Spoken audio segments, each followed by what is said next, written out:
Well, good evening from Handsome Hall. We got our brisket ready, so we're going to get into cutting here. All right, a little tidbit. When smoking your brisket, you want to bring your brisket up to about 201 to 202, 203 is max. The reason being is because when you leave it set to rest, it is going to raise in temperature. And that is very important, because if you let your brisket go all the way to 204, 205, even 206, you're going to get up into the temperatures of 212 to 213 degrees. And that is pulled brisket. That's more like having pulled pork. There's nothing wrong with it. We get people around here all the time wanting our brisket to be pulled, but we like to do it in the sliced. So ideally, you want to be right around 201 to 203 degrees max. Take it out of the oven, or smoker, I should say, and leave it rest, and it will increase by 3 to 5 degrees. You go any higher than that, like I said, it's going to be a nightmare. So, Handsome Hog, 549 Main Street, Groveport, Ohio. We're going to be ready for you tomorrow. Well, I guess that's almost today. We're late into the night here on Tuesday night, and Wednesday 3 o'clock we're going to be opening for barbecue. So we're going to have obviously brisket, pulled pork, ribs. We're going to try and get some greens and green beans done before we open at 3. But if we don't, we will definitely have them on Thursday. I know how much you guys really love to get a hold of our greens and green beans. So without any further ado, let's get ourselves cutting on this brisket.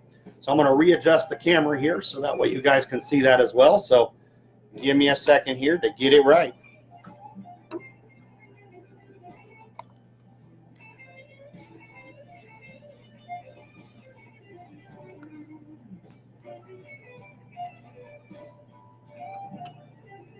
Alrighty, we're going to be working with my hands here. I want to get really down so you guys can really see how to cut your brisket. That is so important.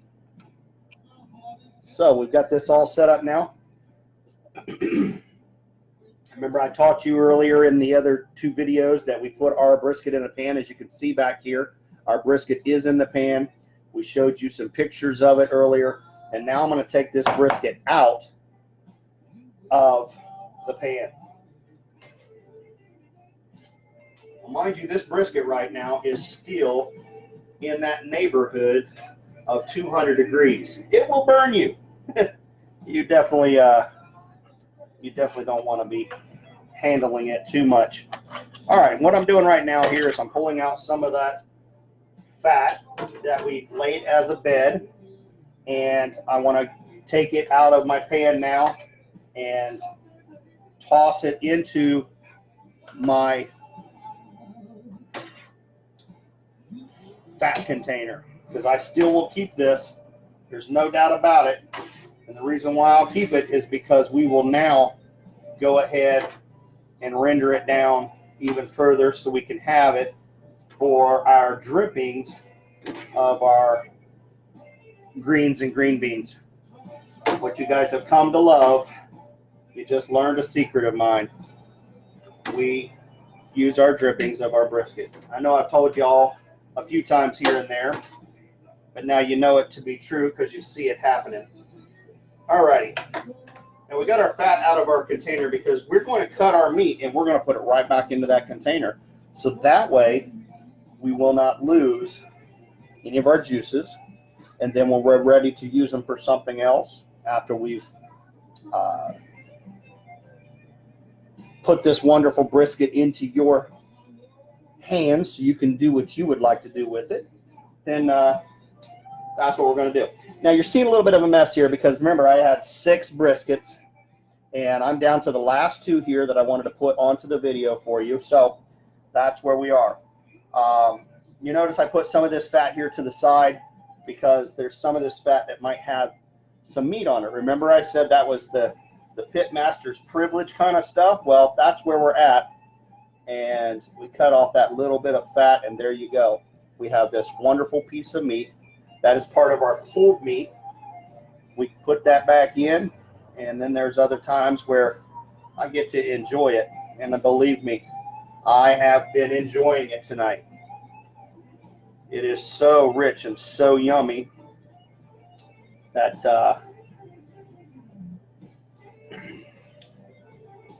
that's why I'm fat. Let's just be straight about it. That is why I'm fat. Now, as you saw there, I went through it. I'm not putting fat back into my container for anybody to get in their mouth. That's just not going to happen. So if it doesn't have enough meat on it, we're not messing with it. It's going to go right into that container so we can finish rendering it down. And then when you do that at home, you're also going to get these little bitty tidbits here. You know, that's not worth it for us to put into the container for everybody to eat. But if we put that little bit into that fat, and when it renders down, we're left with this nice rub, if you will. You remember you saw what I did, and I told you I'm not going to tell you too many secrets, but I'm going to leave it at this. When we render this down, all the way down to the point that it becomes a paste, then we'll use that as our catalyst. You can do the same thing, that's fine, but it's the flavors we put into this catalyst that you're not going to be able to mimic. So, like I said, I want everybody doing things. All right, so now what we're doing here is we're looking at this brisket. If you remember, we talked about this being the point and this portion being the flat. And I told you this was going to shrink quite a bit. And if you remember, this set up about this high, you know, and it was about that much longer, and it shrunk itself down. So what I'm looking to accomplish now is I'm going to remove this portion called the point, which you get your burnt ends from the flat, and then we're going to cut the flat. So what we want to do here is we want to take our flap. Remember when we removed that fat from in between this joint? Now we have a guided spot so that we can come in here and we can slide our knife right in underneath, as you can see here, and I'm slicing down and following that meat. And now we have the point separated from the flat. Look at that marble, that bark. Isn't that just beautiful? It's absolutely gorgeous. So now we're going to come here to this point here where our flat and point came apart, and we're going to make sure we got what we needed to get. And there's a little piece there we did not get, so I'm just going to kind of take that off, and we'll turn that into a little bit of pulled here. But there's some fat underneath here.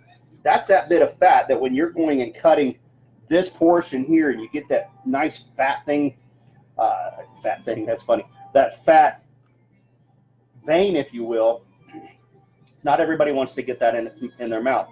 So we come in here and we just take off that little bit of fat, and you can see it. It'll pull up here, and we take that and we get rid of it. Nobody wants it in their mouth. It's not fun. It has some flavor, but not all the flavor that we put into our brisket.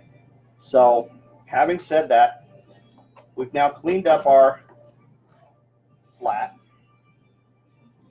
so we can go ahead and get it cut. Now remember that spot that I snipped this? You can kind of see it here in the video.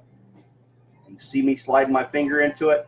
That is where I cut it to remind myself that that is the way I want to cut on the bias of my grain, as my grain is running this way. As you can see here with the knife, it's running this way, and we want to cut it on the bias. So this first cut here where we did that little piece, we get a little bit of a burnt end here because it's going to come apart. That is the part that the pitmaster gets to enjoy, or if he can wants and she wants, she can share it, he can share it with whomever. Now, we go ahead and start cutting against the bias. And we want to cut these in about a pencil width If you can see that there, that's about a pencil width. Now, we're not going to pull this one apart. We're going to get further into this here before I start pulling it apart. But look at that smoke ring.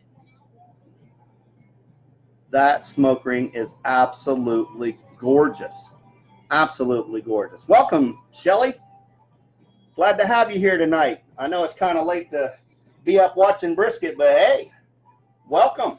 I'm glad to know that I'm not the only one that hangs out here late at night, or at least stays out late at night. I guess you're not hanging out here with me, except for on the video. But thank you for visiting. At any rate, all right, I'm going to turn this here so you guys can kind of see that we're looking at that grain. We want that grain to be running in this direction. So we're going to go ahead and cut this piece. As you can see here, that's got a beautiful cut to it. And this is a little backwards for me, because typically I'm cutting the other way. But ideally what we want to do is get this about pencil thickness apart.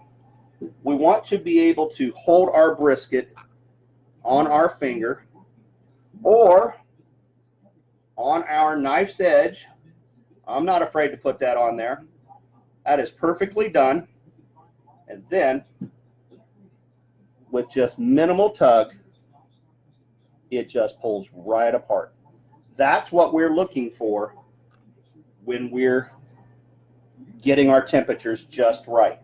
If you go over that temperature, this is just going to disintegrate as you start cutting it, and you won't be able to get these beautiful pieces of sliced brisket.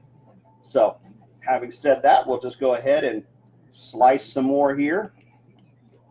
I have to say, this is definitely awkward because I'm right-handed and I'm used to holding my meat down with my left hand. But we're just going ahead and cutting this here for you. Now, our knife might tear off a little bit here on the end. That just becomes some pulled brisket. Now, ideally, once we get it to that point, we want to go ahead and get it back into our juices.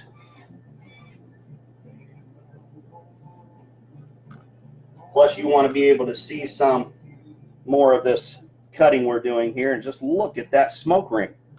That smoke ring is absolutely gorgeous. Absolutely gorgeous.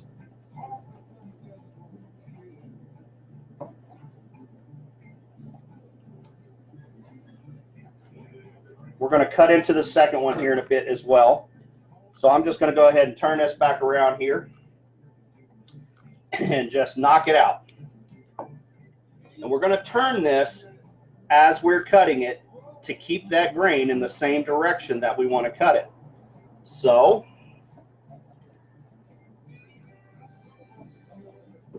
we'll just go ahead and keep cutting this out.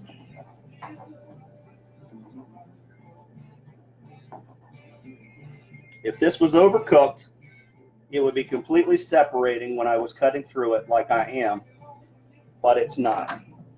That is perfectly cooked. All right, so I'm going to take this and put it back into our juices.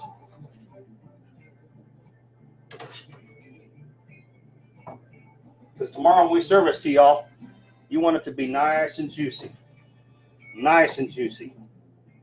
That little piece that I cut off earlier, I'm just turning it into a little bit of pulled brisket.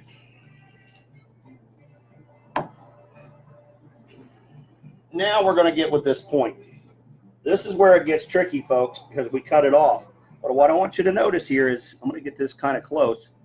If you hold it and you've done it right, you can see where it starts to pull apart, that is the grain, and we want to turn it on the bias so that we can then go ahead and cut this on the bias.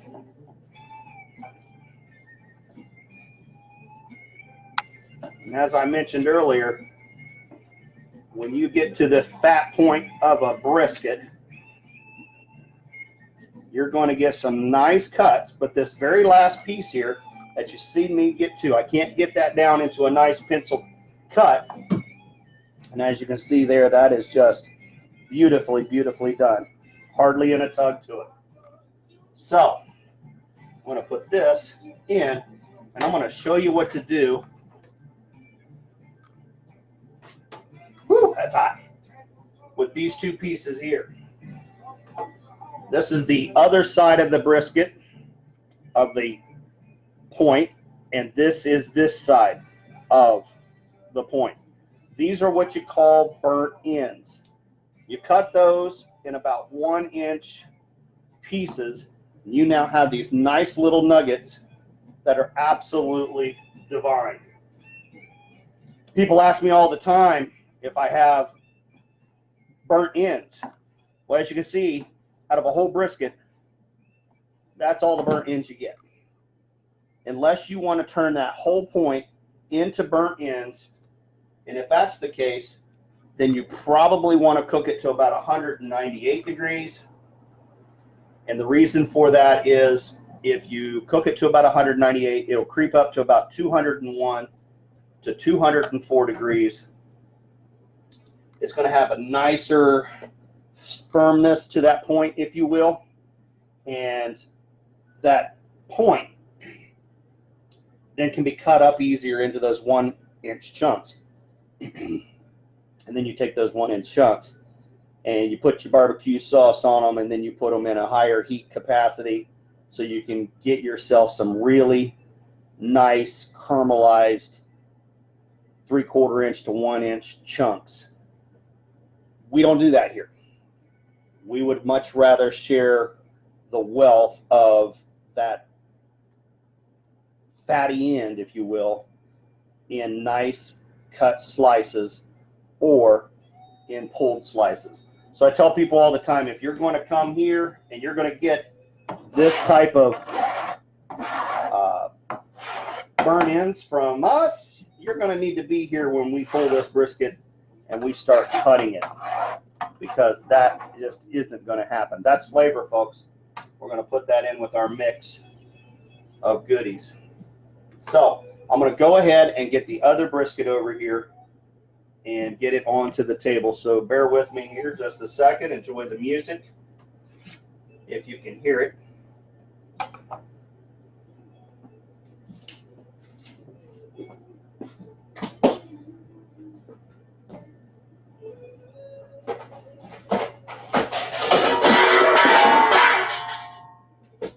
Hope y'all enjoyed that sound.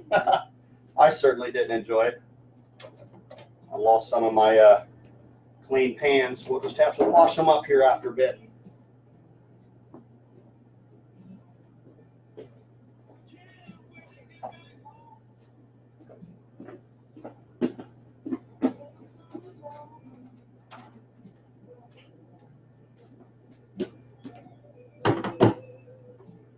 Now we have let this brisket rest long enough to where it rose in its temperature, and now it's back down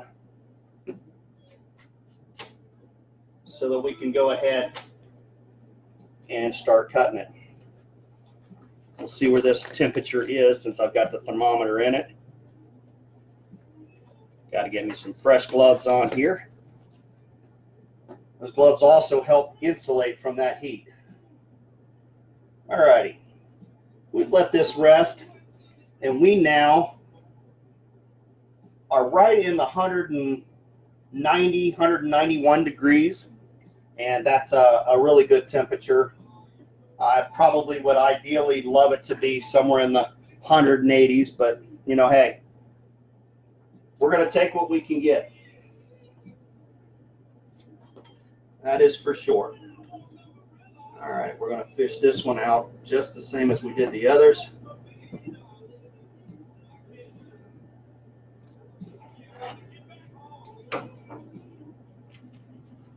All right, we got all the fat from underneath of it, and we're going to go ahead and remove our fat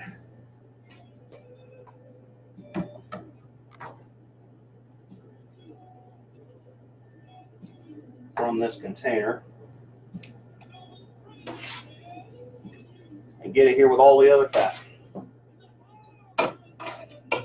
It's pretty amazing when you realize how much fat we still have left over after this cook. And then this will just go ahead and continue cooking down here in the warmers and get it to the point where we can actually get a lot more juice off of it and get those tidbits we talked about earlier. This is a patient sport. I like to call it a sport.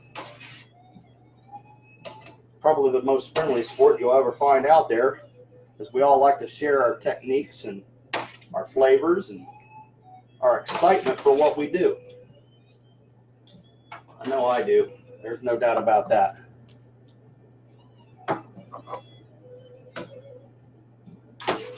And we just about got all this fat removed out of here.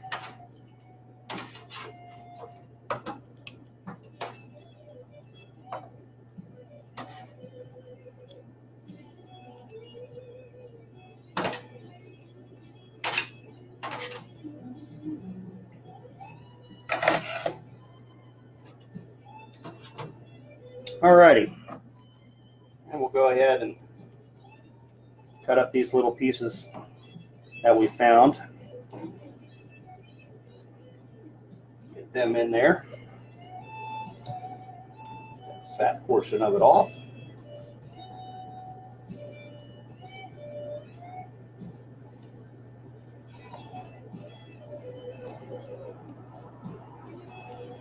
Yep. And more fat than we wanted to play with. All right. So now we're going to do the same thing we did earlier, and we're going to slide our knife right underneath this point and separate it right from the flat. Now we've exposed that fat nobody wants to get in their mouth, at least not too much of it anyway. I don't mind getting a little bit of it in my mouth, I'll tell you. I don't want my mouth full of it. All right. That was such a beautiful, beautiful brisket. I love that coloring that's on it. That bark. All right, so let's go ahead and start getting this one cut. Same situation as before. We have our little pieces that we trimmed back. We're now cutting on the bias. And we're wanting to cut these pieces in a nice pencil width.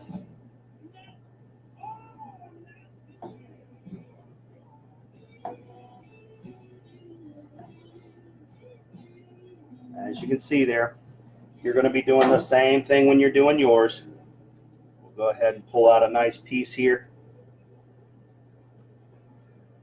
Got some nice coloring on that. We're going to go ahead and put that back into our juices.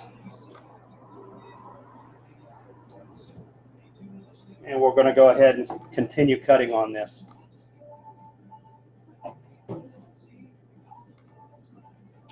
Let's do this. Let's turn this brisket back around here and just look at that juice just oozing right out of this thing.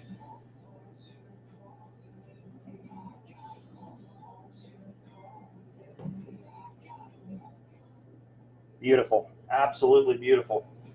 All right. We've kept y'all on here long enough. I just realized it's been 23 minutes of me talking and cutting. So let's go ahead and finish this baby out. Remember I said when we were prepping our meat was to have a very sharp knife. It counts the same way for when you're doing this portion also. Have a very sharp knife. I cannot stress enough about how dangerous it is to have a knife that is not sharp. It is important to have a sharp knife. Those little pieces that fell off on the end becomes your pull. And we'll go ahead and finish off this last piece.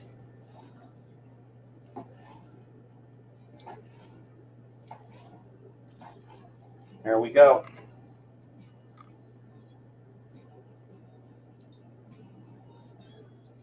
As I mentioned earlier, that's just a beautiful, beautiful piece. And then we put it in that juice and we pull it out for you. And that's what it looks like.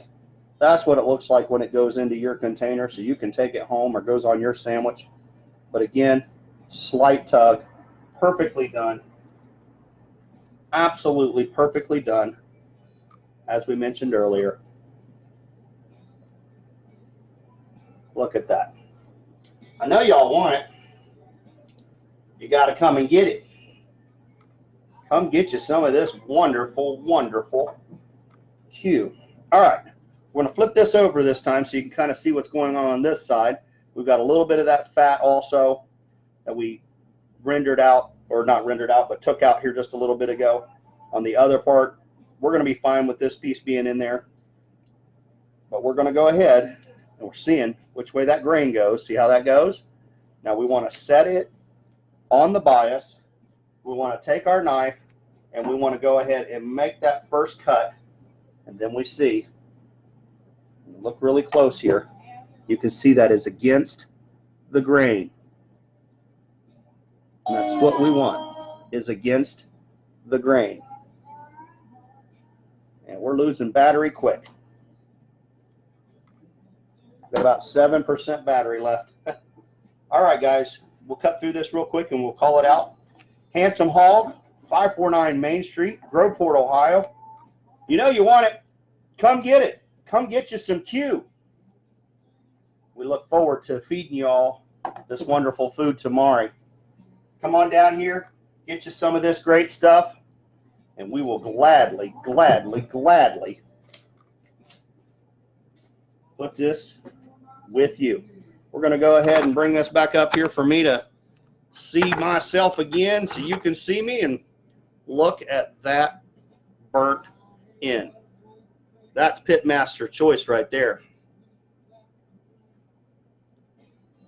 Oh. That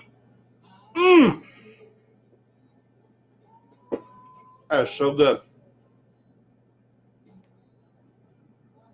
This kind of meat that just makes you want to just keep on chewing, keep on sucking on it, and not letting it out of your sight. It's that good.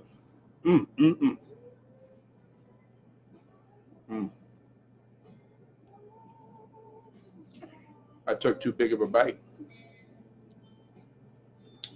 but it's worth it. Handsome Hog, 549 Main Street, Groveport. You know you want it. Come and get it. Come get some Q.